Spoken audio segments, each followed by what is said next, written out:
I began to see that my wife and I knew that there was a problem in the house. And so it was clear to me that I was absolutely, at that stage of my drinking, obsessed and compulsed and addicted physically. Drinking was her problem, not my problem. And they said, can you not drink for 90 days to support her recovery? That willingness is the central theme of my entire journey. To be open, to take some direction, to experiment, to have some curiosity, to be open enough to try something that I was exposed to that just might be a resource for me. Hello and welcome to 12 Steps and 12 Questions. My name is Silvio and I'm an addict. This pod is full of personal and inspirational stories of recovery from addiction. And in every episode, I'll ask each guest the same 12 questions about their life, addiction, and recovery. Quick warning, there will be some graphic descriptions and a healthy amount of swearing. For this episode, please welcome Herb. Welcome, spiritual seeker. Welcome to this new episode of 12 Steps and 12 Questions. We have a special guest here today, Herb K. Would you like to introduce yourself quickly, please? My name is Herb, and I'm an alcoholic. I was given the gift of sobriety in February of 1984. A story for a different day, although some of it might seep out today in our conversation. And just the way you introduced the podcast reminded me that I'm a seeker. I've been a seeker. I didn't know I was a seeker, and I didn't even know what it meant, and I didn't know what I was seeking. But now I do, and I can make lots of comments about all of that as part of our conversation. But the seeker was the key here, a person who was not only thirsty, but very hungry and very driven. Yeah. Thank you, Herb. Wonderful. Just realizing you said 1984, it's 2024, so you've been celebrating 40 years this year. I just took the chip, 40 years. Wow. That's yes, that's what I said to myself. I was not impressed with 25 and 30 and even 35, but for somehow coming up to 40, that's a milestone. Yeah. In one of the later questions, we're going to talk about what you might want to say to someone who's just collected a 3-month chip. So let's go with question 1, though, and let's start at the beginning. Question 1 is, Herb, did you have any adverse childhood experiences? Probably not in terms of what the normal meaning of that context of that question basically connected to trauma and or very dysfunctional home environment. Sure, my dad was an alcoholic, but he was the kind of alcoholic that went to work every day and came home with the paycheck. And but it did create a lot of tension and a lot of emotion. One of the things I do remember, and I read over your questions and thought about them, and just in terms of the simple kind of response to them, the one thing that probably was at the core of a lot of my development was that he was emotionally and verbally abusive and just seemed to take a certain amount of pleasure in diminishing me and or embarrassing me. And so that was probably part of the reason that I left home at 17. Now, I've made amends with my father, a graveside amend, not that long ago, and that has certainly changed my relationship with him. But it is still true that my father, just like yours, diminished me at all times that he could, or in many times, on many occasions. And I remember being really confused as a kid and scared, and quite scared. And were those emotions really present for you then as well, having gone through something like that?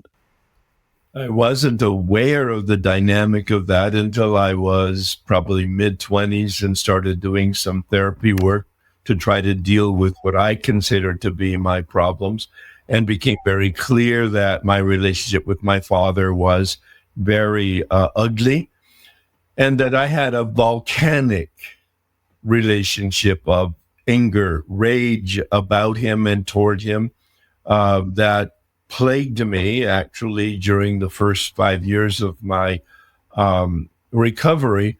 But it was when I did the steps out of the big book precisely, and I'm really using clear and meaningful language out of the big book because it is my experience, seeing the big book as a textbook, because this man who I met at 5 years of sobriety had had that experience and understanding of the language and the application of the steps. And he took me into the resentment inventory. It was a process of beginning to understand my motives and my reactions and the depth of the rage that I had. But I didn't deal with it effectively other than understanding it. And I was in therapy at the same time, which helped kind of mitigate it, I guess, and sort of contain it. It was 3 years later that I did the work again with a similar mechanic with the big book. And he introduced me to the third column of the resentment inventory, about beliefs and my delusional beliefs and my shoulds and my demands and expectations on myself, which were unhealthy, at the very least unhealthy. And then the prayer in that section of the big book on pages 66 and 67 for the removal of deep resentment. And I had never seen it. I'm 8 years sober at the time. I've done the work. I've had major spiritual awakenings prior to that. And this information and this experience and instruction helped me to deal directly in me with the resentment in me. And it was removed over time. But as you just indicated, the thing that brought it home probably was the step 9 amends process, where I was able to go to the gravesite. He had been dead for 12 years. And to write a letter there and to read the letter out loud. And I can even feel it right now. Yeah, me too. And to walk away free. To walk away free of that resentment, and it's never returned. Yeah. And it's a really important distinction to make, I think, right? That while we discuss this, is that we're at a different place with that now, because of the steps. My mother, going back to the initial question, my mother did a lot of overcompensating because my father was quite harsh with me. Did your mother as well? Yeah, she probably was one of my best friends as I was growing up through high school. And that may have been the competitive thing that my father was unconscious of early on. I was the oldest of 2 children. My sister was 11 months younger than me. But it was clear. My mother favored me, and we had this wonderful relationship. I do believe that part of my positive attitude comes from my genetics, but it also comes from a very, I believe, healthy and positive relationship with a woman who was a seeker herself and spiritually oriented. Right. Now, with this relationship that you had with your father and the walking on eggshells that sometimes goes along with that sort of thing, Well, sure. Did that impact your school and other developments, or less so? It probably impacted my behavior. I always felt disconnected and that, like I didn't fit in. And so when we moved to a different area, and in 8th grade, I moved to an area that was challenged demographically, and I got involved with a bunch of kids who were basically badass kids, minority groups. Mm-hmm. And so I became part of their community and suffered some consequences of that. But then I went to high school and changed to a more socially acceptable group, and I put on all of the costume of the socially acceptable group. But at age 17, I actually left home and went into a monastery for the next 7 years. And so I do believe part of all of that was I was lost and didn't fit in, and I left. I left to go into something that would be very acceptable by my Catholic mother, and that was to become a priest. Yeah. And that is something we're going to pick up in a moment in our question 6. Where are we in the world when you say that you sort of moved to this demographically? What did you say? Did you say challenged? I'm not quite sure if that's the word that you used. Neighborhood. Where are we in the world here? In the United States, yes, but Oh, me, I'm in Southern California, a little town outside of Los Angeles. But this was a little town that was populated by dairy farmers and immigrants, and these were people who were connected to the earth and very, very, very tough and rugged. And it wasn't my background, and so I really didn't fit in. Yeah, that's great. Thank you so much, Herb. Our question 2 is, what did the moment you first got hooked and what did the fun times look like? Now, this usually refers to the time where we start trying ourselves out, we start using drugs and alcohol often, not always, but often. There's a party phase. There is a phase of enjoyment where it does something for us that we can't do for ourselves. So what was your experience there? Drugs or alcohol were introduced into your life at some point? Well, my father was a beer drinker at home, and I became a beer drinker at age 12 when it was my best friend had some, and I don't actually remember that it was particularly transformative, although I look back on it and it clearly was. I drank all there was. I got drunk, knee buckling, blacked out, passed out, threw up, but that didn't bother me. And as I did an inventory later on when I'm age 43, and we'll maybe talk about that in a minute, but I could see that was the pattern of my drinking. Periodically, not every time I drank, but I would go to a football game or a dance, and we would drink, and there was, I felt I fit in finally. It allowed me to breathe and relax and connect. Now, I was not conscious of any of that. I've led a life, despite the fact of a very introspective and reflective educational background. I was very unreflective and introspective. I was basically clueless as to what was going on at the time it was going on. I just dealt with it as it emerged and as I had to deal with it. It's kind of relating to Fred's story in the Big Book. A strange mental blank spot dominated all of my development.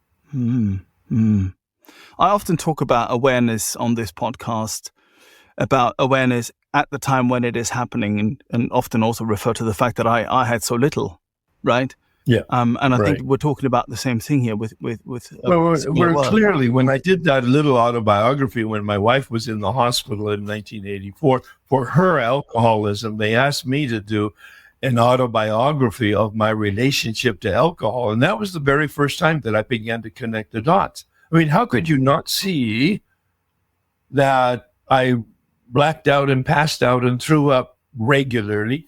How could you not see handcuffs and jail in 1968, 1971, and 1975? How could you not connect the dots? Not me. I paid an attorney and was embarrassed and moved on. Now, that's quite a large space of time that we're covering here. So Correct. It was clearly over quite a number of years, quite a lot of drinking, problematic drinking going on. Correct. Yeah. Well, and even she went into the hospital on February 10th, 1984. And I came to that hospital during that week, the first week, and I had drinks with my boss. I didn't even think about not drinking.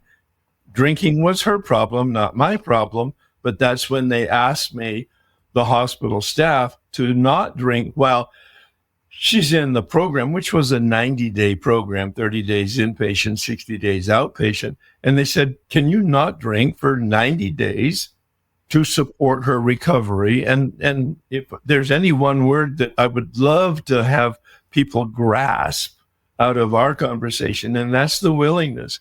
I don't know why, but I was willing to say, sure, I can not drink for 90 days.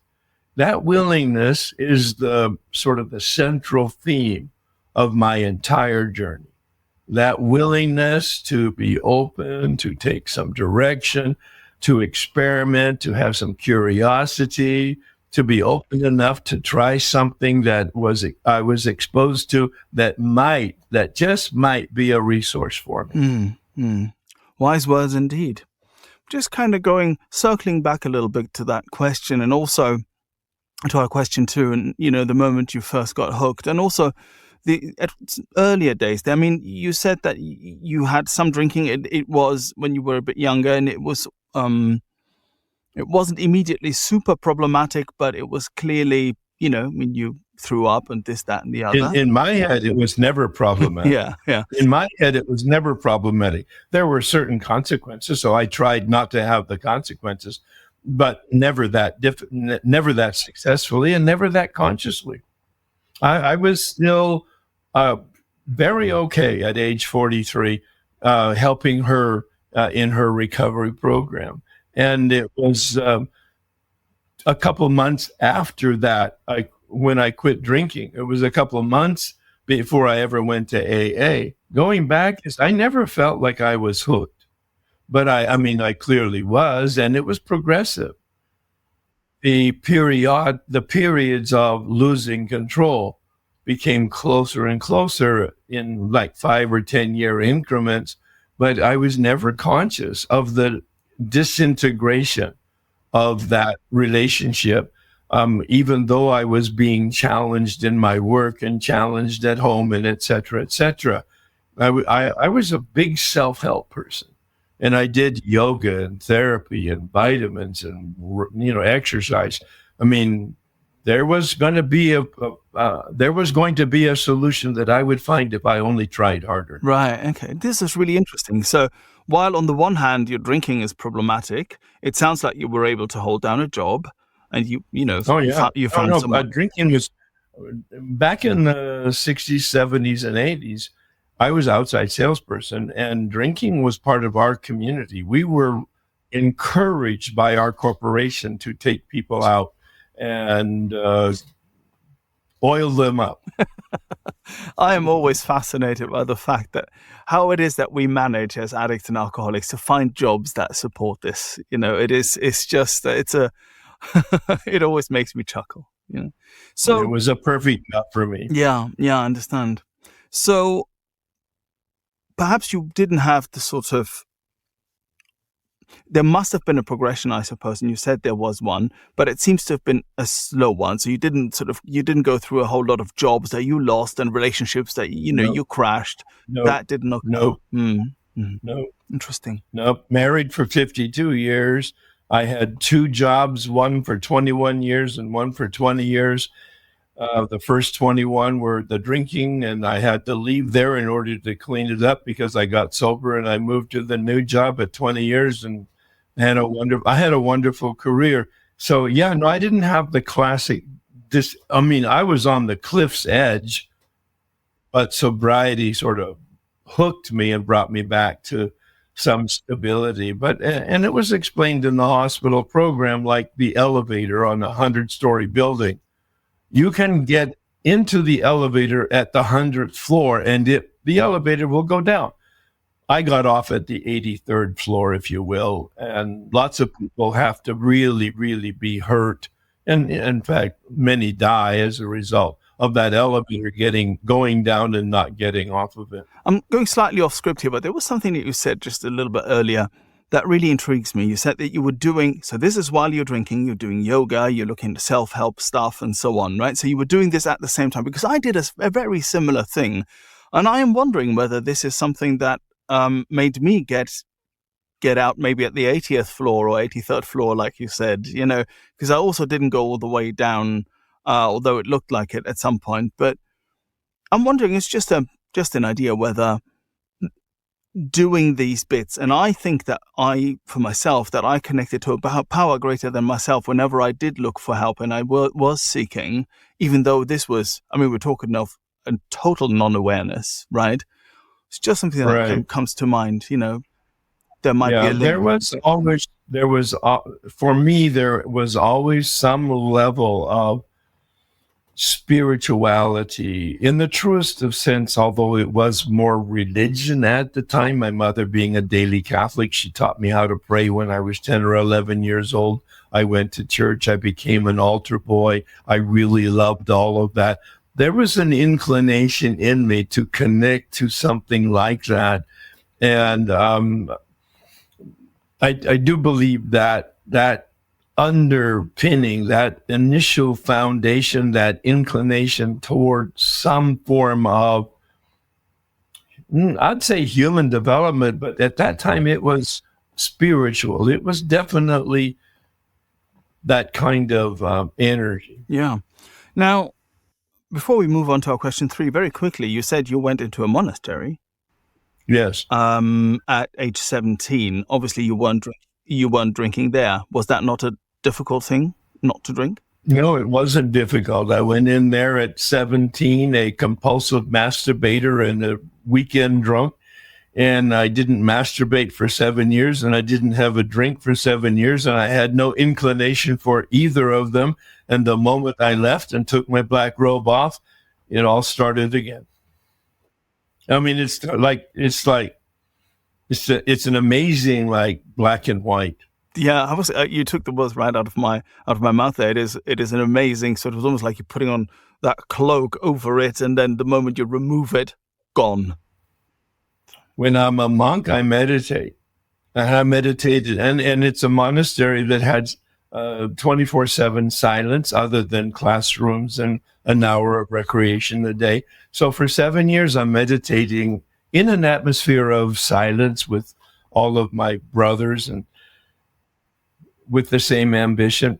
And I loved it. I took my robe off in 1964, and I didn't meditate again for another 25 years. Again, I was not conscious of any of that until I started doing inventory, looking back over it. Now I'm stunned by the lack of conscious connection with any of my life as I was moving through it, moving through it. Mm-hmm. It's interesting when this sort of non-awareness, it's almost as if there was a buffer between me and and how my life and the events of my life unfold. And it's almost like I'm third party to the progress. It's a really weird experience. Well, I'm sure it's some kind of a deficiency in me that doesn't allow me to see some of those connections, because I hear other people who are very conscious of their drinking, very conscious of the implications. It didn't change anything, but they were conscious of the disintegration and the impact of their drinking. I was not conscious, nor was I concerned if people had a problem and they were just collateral damage. Mm-hmm. And now, in question 3, and this sort of dovetails, and I'm wondering whether I'm really interested in looking and hearing your answer in a moment. But question 3 is, what were your worst consequences, and finally your rock bottom? Now, I sometimes, not always, caveat that not everybody has a rock bottom. Not everybody. Well, no. I think everybody does have a rock bottom, but it's all relative. Okay, yes, that's true. If you get off at the 83rd floor, it's pretty fancy. Yeah. If you get off at the basement, it's not so fancy.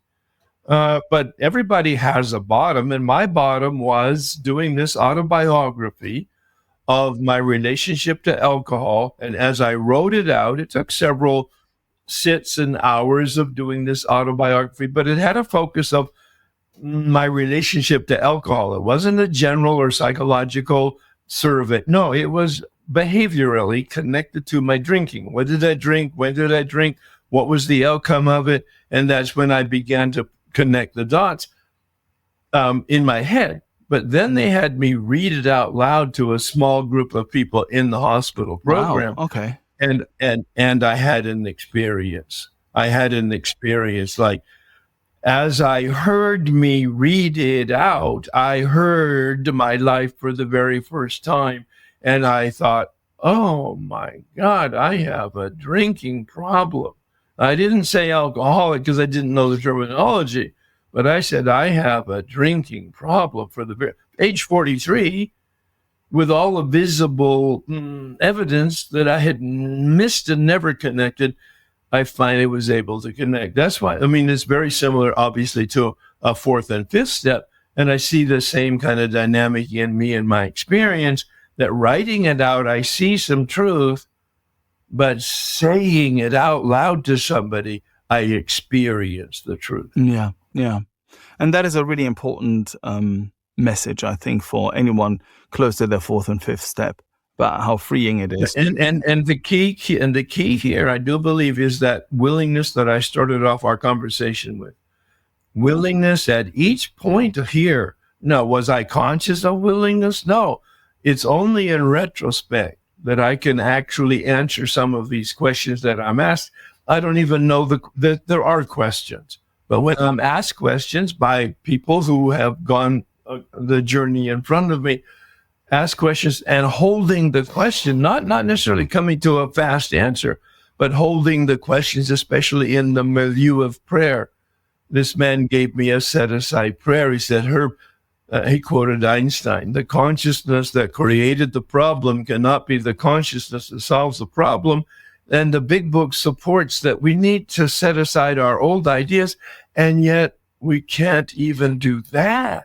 We're as powerless to set aside and detach from our knowledge and our ideas, our opinions, and our experiences. He said to me, would you pray for spiritual intervention? Would you pray for the Spirit to take you to a place you don't even know exists? Now, I love that kind of mysterious talk. So I go, I'm all in. Interesting. Am I remembering this right, that this was because your wife was in hospital and going through a program? Isn't it quite a program they had at the time that they would subject you to this as well? Well, it was the golden era of recovery, both from a professional standpoint as well as an insurance standpoint. In the 80s, a golden age, the hospital program was designed for the family, and the insurance was designed to pay for it all. We had a 90-day program, and I have 5 people, including myself and my family, that was there 3 days a week for 3 months. And I wrote a check at the balance of the end of that for $100. Wow. Those were the days. Right. Well, I feel very, very, very, very fortunate. Yeah. Now, a question 4, and this may or may not apply really, after what did you call it? You got off at the 83rd floor and it was a pretty plush rock bottom.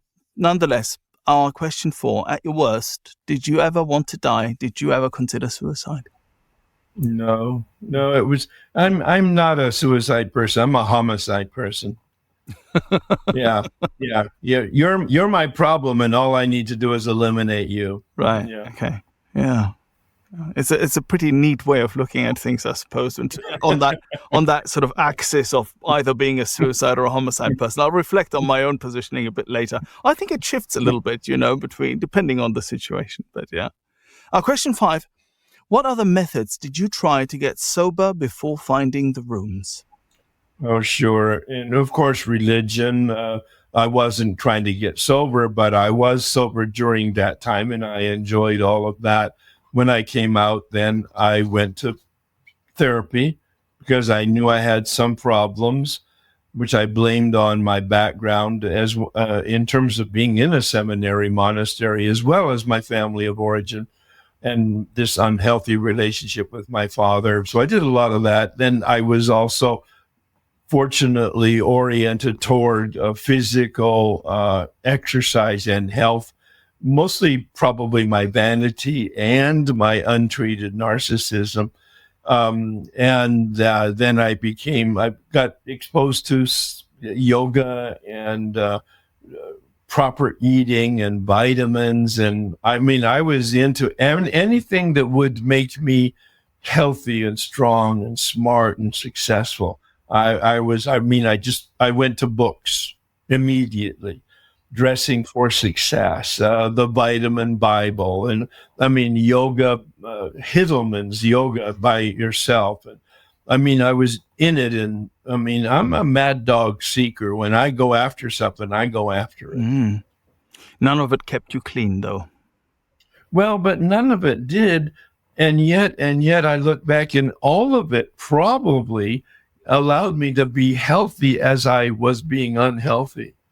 So I wasn't deteriorating as fast as I would, and I wasn't drinking as much as I probably would have had I not had those other activities and that mental attitude and orientation.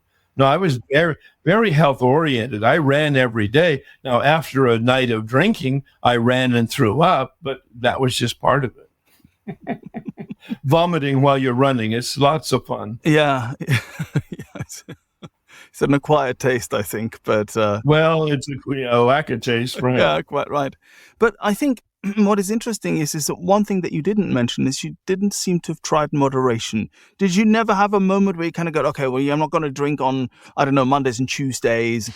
If you're enjoying this podcast and would like other addicts and alcoholics to hear it, then please make the pesky AIs and algorithms work their 12th step. Hit like and subscribe. Absolutely. Right. That was the final awareness that in 8 years of sobriety, I was doing the steps with this second man I mentioned. And he asked me about that. Did you ever try to quit? And I go, yeah, no, not really. He said, well, tell me about your pattern. And then I began to, and I'm shortening the story, I began to see that my wife and I knew that there was a problem in the house and that we weren't going to drink Monday through Friday. Well, Monday came and we drank, and we just said, okay, now Tuesday through Friday, that kind of thing. And we always changed our mind in the evening, but we never saw that we were changing our mind. And so it was clear to me that I was absolutely at that level, at that stage of my drinking, obsessed and compulsed. Yeah. And addicted biologically, physically, not just psychologically. Yeah. Isn't it interesting, though? I suppose for those people who are not addicts or alcoholics, this sort of, it must be clear insanity. If you say, okay, I'm not going to drink from Monday to Friday, and you get up on Monday, you drink on Monday evening, you go, oh, we're not doing it again. So on Tuesday, well, and then you repeat it every single day. It says in the book, to the alcoholic, this alcoholic life is the only seems the only normal one. I'm paraphrasing. That's right. Right. And no, exactly. Yeah.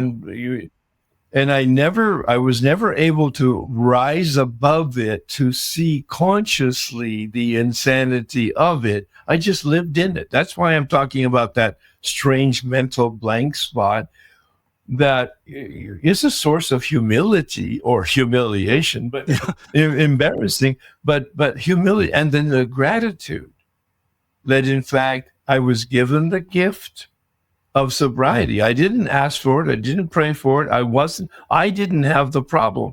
But when they asked me to stop drinking to support her recovery, I haven't had a drink or an inclination to drink since. I mean, I can't explain that. I love to use the term grace or mystery, and that's a whole other conversation. Yeah, one that we're coming to in a moment. I'm just really taken by this. I'm just really taken by the similarity here, by the fact that while you were drinking, you were also doing all these positive things. I give you an example of something like that. For me, I while I was drinking and using, I did an 8-week meditation course and mindfulness course, right? Which, as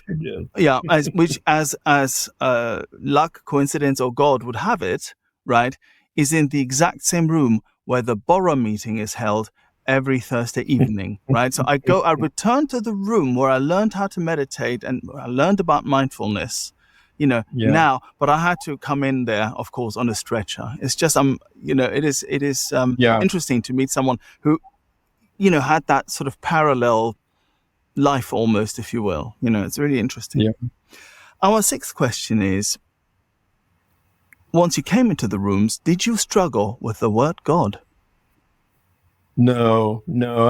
I had loved the monastery seminary life for those 7 years.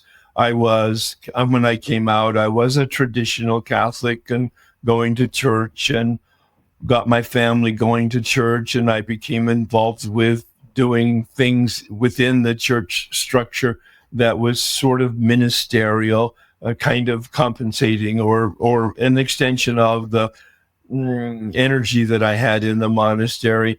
But that all changed once I connected to AA.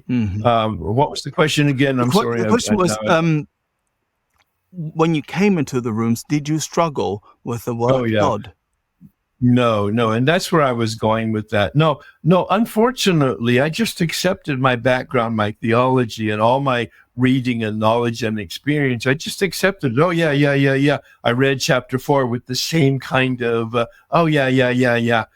And I had no real experience with it. I didn't know that, of course, as I was going through it. But at 10 years of sobriety, I've had 2 spiritual awakenings, major radical transformations, going through the steps twice with 2 different step mechanics is what I call them, step guides.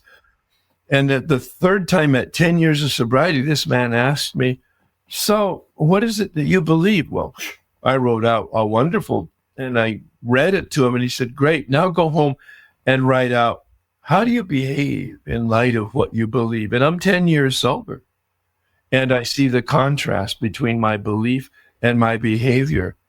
And eventually, because of the process of chapter 4 and this man's guidance through it, I was able to see that my concept of God, based on all my traditional background, my concept of God was the very impediment to my relationship with the mystery.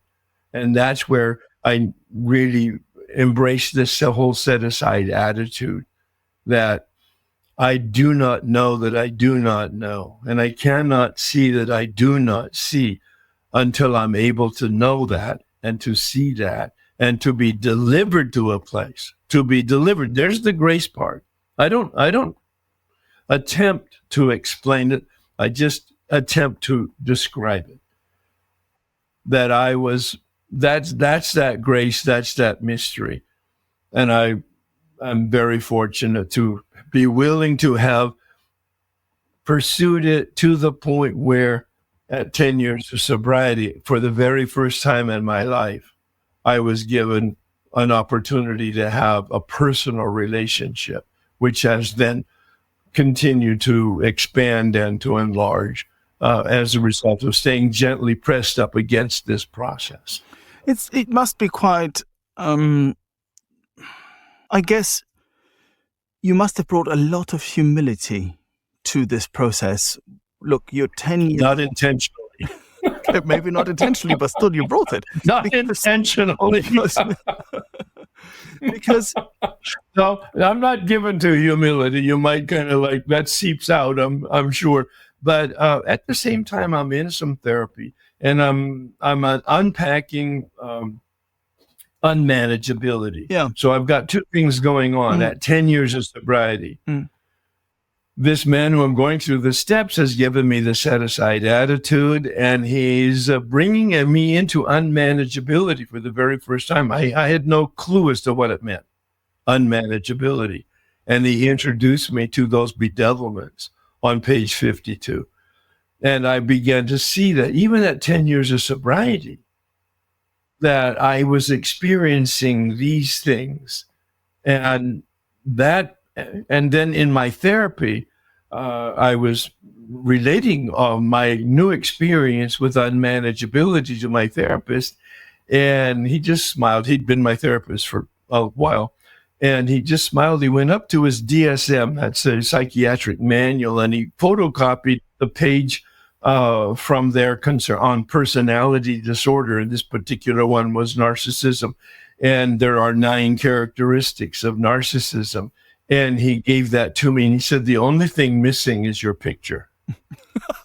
Yeah, exactly. That was my reaction. Fortunately, I laughed because I could see the truth of the lie I had lived. That I thought I was a Renaissance man, and it turns out I'm a Neanderthal. I'm a narcissist, not of the psychotic or terribly dement, but it's still on a scale of 1 to 10 at like the 7 level, which is the whole source of my suffering because of my inappropriate reaction to life. And it's irremediable. It doesn't submit to therapy and or medication, but it appears to submit to a spiritual process because this same therapist has said you may have been a 7 on a scale of 1 to 10. Today you're a 2 because of the work that you've done. You never get over it, but it's something that you need to, in all humility, accept as your wound, if you will, and that you will always need to be aware of it and deal with it. And there was that word, humility, because Yeah, you could have exactly. also, at that point, at 10 years sober, said to your mechanic, I'm going to go for a different mechanic because I think, hang on there, I've been in a convent, sorry, not convent, in a monastery for 7 years. I know more about God than you do. Been sober for 10 years, so I know what I'm doing. But you didn't. And I think that you call it grace, you can call it humility, whatever it was. But I think it's really, really interesting and really great to hear. Again, I'm so grateful for the willingness to, in fact, be open to listen to the people who were, and I didn't even respect that man. I didn't want anything he had. He was overweight. He smoked. He didn't exercise. He had never had a job. He was a trust fund baby, and he had never had a successful relationship. He had nothing I wanted other than the fact he was an incredible teacher. And that's not little. So our question 7 is, how do you experience your higher power today? And also a good moment to share any God moments. Yeah. Since that time, 1994, when I was 10 years sober and having this new awareness of a relationship that's based on my choice, my decision, my needs, my wants at the time. And I became very aware that relationship changes. The key word for me is not spiritual. I tried to minimize that word anymore, and I use the term relationship. A relationship with life, a relationship with myself, a relationship with other people. That's, for me, that's spirituality. And this relationship changes as I change, as my needs change, or as my concept change. Because this is about improving our consciousness on a daily, regular basis and having it improved, I become more aware of what I need. And in this last year, I've been using the term light and darkness as my major metaphor. I have a relationship with the light. Prior to that, for 5 years, I had a relationship with the mystery. Prior to that, I had a relationship with fill in the blank, depending on what my consciousness was and what my perception was of my needs. I'm very impressed with the use of, in the big book, the use of the term flow. With a capital F, I give it now. There's a flow in this. I've been doing quite a bit of work in emotional sobriety with Dr. Alan Berger. And we co-facilitate workshops. And I'm very conscious of reality with a capital R, life as it's flowing. And I even wrote a little paper on this God concept and my various sort of questions about it. And one of these reflections is perhaps, just perhaps, God is consciousness itself. I'm conscious. That's what makes me specifically human. And to the extent that I have that consciousness expanded, I'm participating more in the original source. That's kind of like what I'm thinking and living with these days. It's pretty robust. This is fantastic. And I'd have loved to hear a lot more about this. I'm just going to ask you one more thing though about it. What you were saying there, as amazing as it was, is slightly conceptual. And I'm asking you about your experience. So on an experiential level, what does it feel like, your relationship with God today? Yeah. Mostly, it feels like contentment and satisfaction. I have, for the longest time, poo-pooed emotions and feelings. I intentionally stamped them out prior to even getting sober. I just felt that emotions were the impediment to success, and that you needed to be rational, and feelings were not the issue. And if you got hurt because of my whatever, that was your problem and you were collateral damage.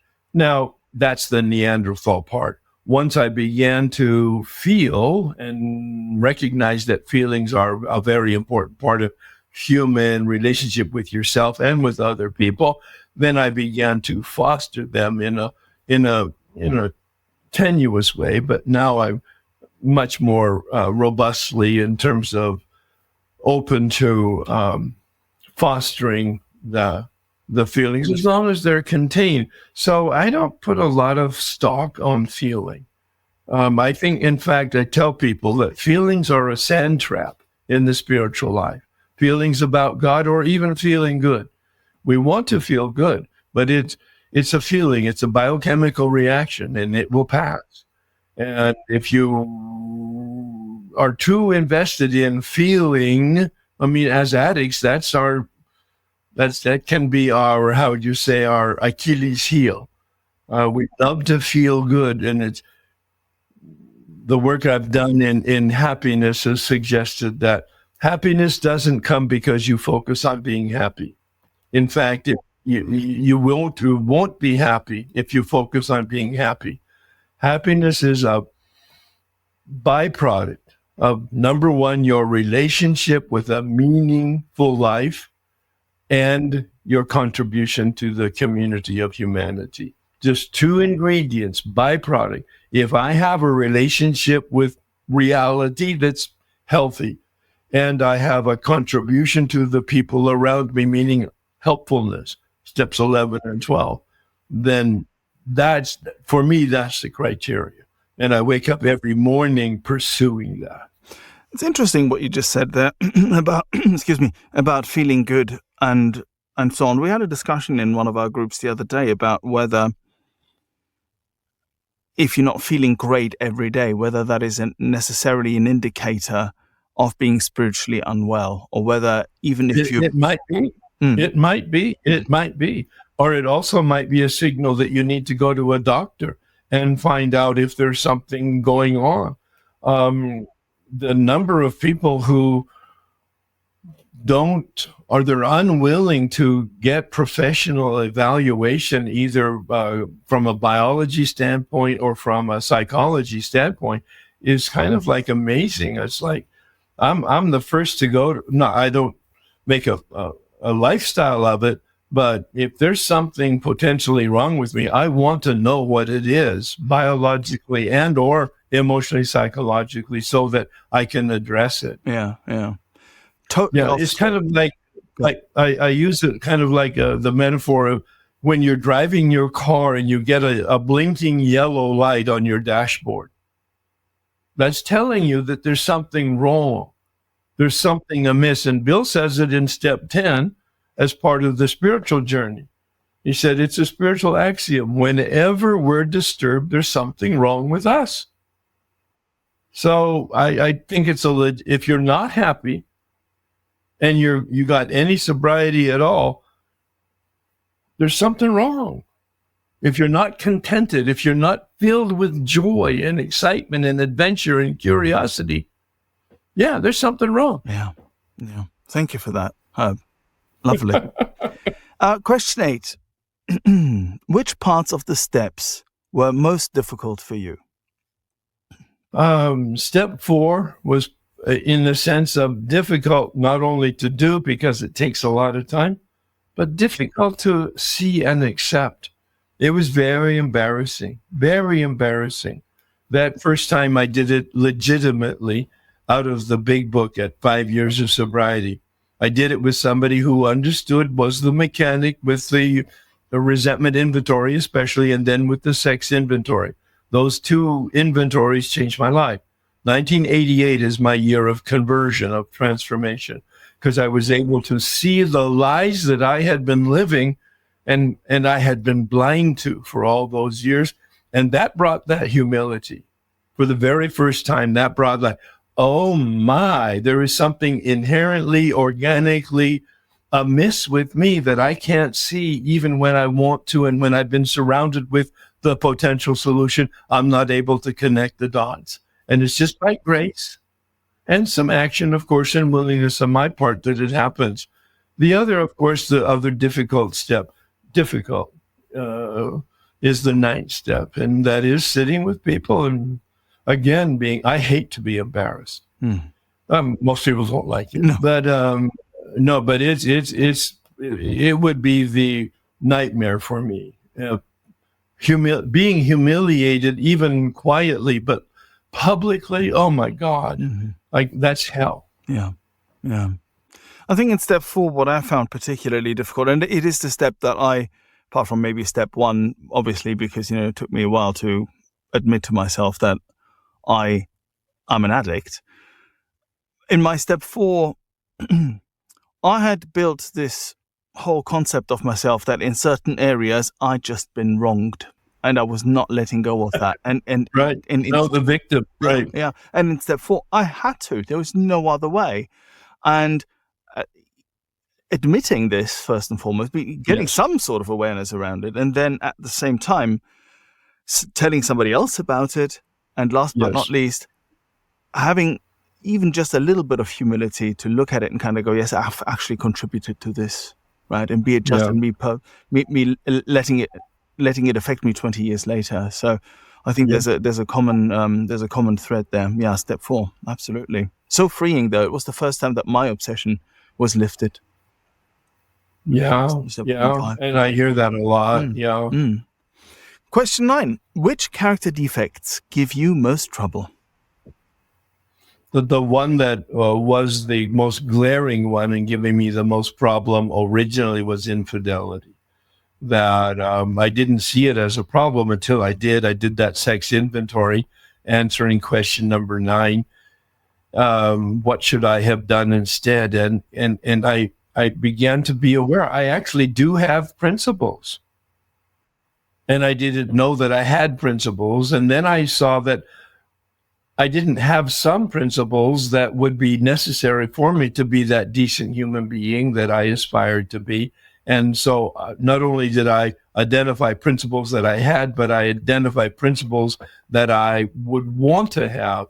And so infidelity was the most difficult one.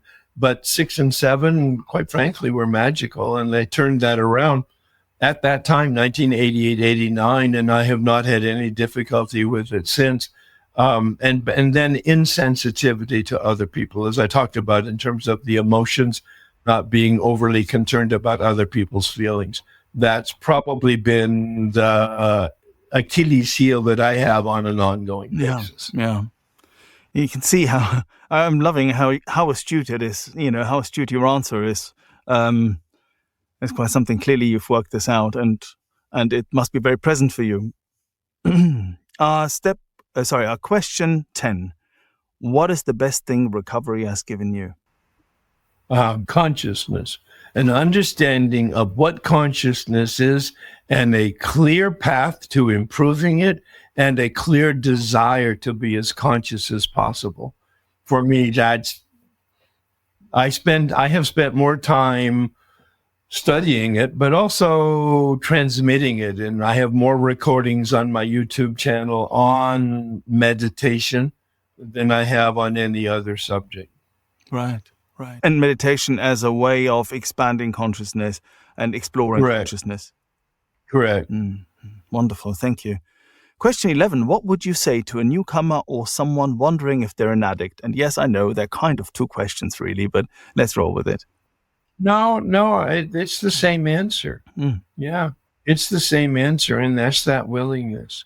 Willingness to get connected to somebody who has experience and information.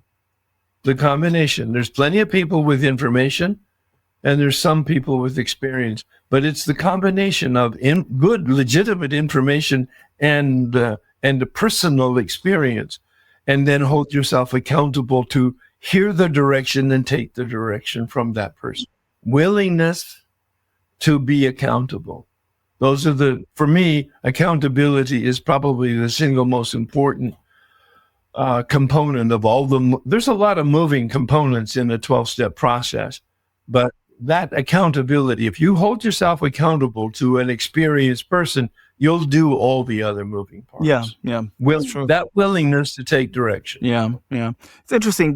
We talk a lot about how, don't we? About the acronym, honesty, open-mindedness, and willingness. And Right. It has often been said and discussed with, a degree of controversy, I suppose, that if you don't bring enough willingness, you might as well stay out. Right. I've heard this. I would never say it that way.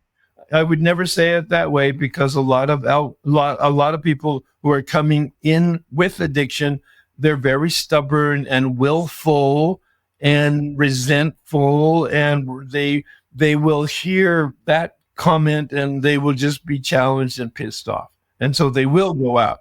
But if there's too many people in the program that are perfectionists.